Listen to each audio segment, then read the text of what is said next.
Class 10th में बार बार पूछता है इकोनॉमिक्स है, वस्तु विनिमय प्रणाली क्या है।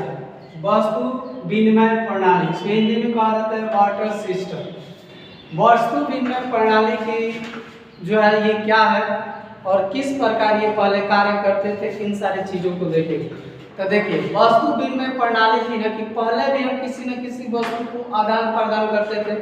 जैसे किसी चीज की आवश्यकता हमको है, हमने आपसे लिया, आपको है, हमने आपको दिया, यानी लेने देने का काम जो होता था यानी वस्तु के द्वारा किया जाता था।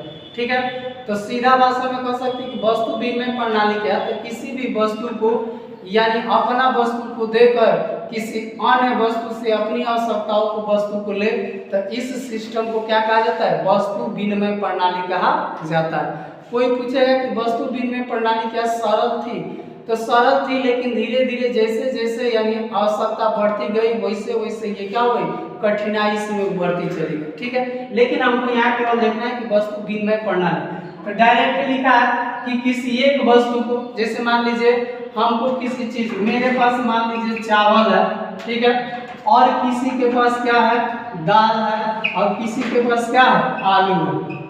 अब मान लीजिए यहाँ हमारे पास अभी मुद्रा नहीं है, तो मुद्रा नहीं है तब तो हम मुद्रा नहीं है तो किसी भी चीज को खरीद नहीं सकते।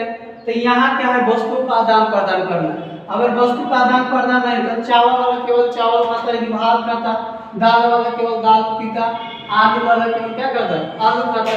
तो यहाँ क्या कर दिया गया, वस्तु विनिमय प्रणाली का मतलब अब चावल वाला क्या करेगा, चावल देगा किसको, दाल को, और दाल वाला देगा इसको किसको, चावल। तो यानी यहाँ हो गया यानी चावल यानी भात प्लस क्या, दाल।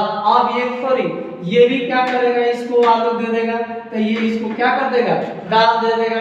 ये जो है इसको चावल दे देगा, और ये जो है इसको आलू दिया, और फिर ये इसको क्या कर दिया, यानी चावल दे दिया। तो इस प्रकार से यहाँ हुआ क्या कि वस्तु के बदले में हमने वस्तु को क्या कर दिया, दे दिया। तो इसी सिस्टम को, इसमें किसी मुद्रा की आवश्यकता पड़ी नहीं, कोई किसी को भी 1 रुपया दिया नहीं दिया, क्या दिया, तो डायरेक्ट ये अपना वस्तु दिया, अगला का वस्तु लिया, फिर ये अपना वस्तु दिया, अगला का वस्तु लिया। तो इस प्रकार कर सकते हैं कि वस्तु विनिमय प्रणाली जो है यानी एक वस्तु किसी दूसरे वस्तु के साथ, ठीक है, बिना यानी मुद्रा की, बिना मुद्रा के प्रत्यक्ष रूप से अगर लेन देन किया जाता है तो इसे वस्तु विनिमय प्रणाली का विनिमय प्रणाली कहा जाता है। ठीक है, यानी साधारण भाषा में जब तक, जैसे गांव में देखते हैं ना, हम लोग के पास कुछ और होता है तो हम दे दे, वो बदले में हमको दे दिए। ठीक है, तो इस प्रकार से जो वस्तु का आदान प्रदान किया जाता है उसी को वस्तु विनिमय प्रणाली कहा जाता है। लेकिन इसकी कठिनाइयां भी बहुत होने लगी, तो कठिनाइयां हम नेक्स्ट वीडियो में देखेंगे कि वस्तु विनिमय प्रणाली की कठिनाइयां क्या थी, क्यों इसको बंद कर दिया गया और इसके स्थान पर मुद्रा किस पर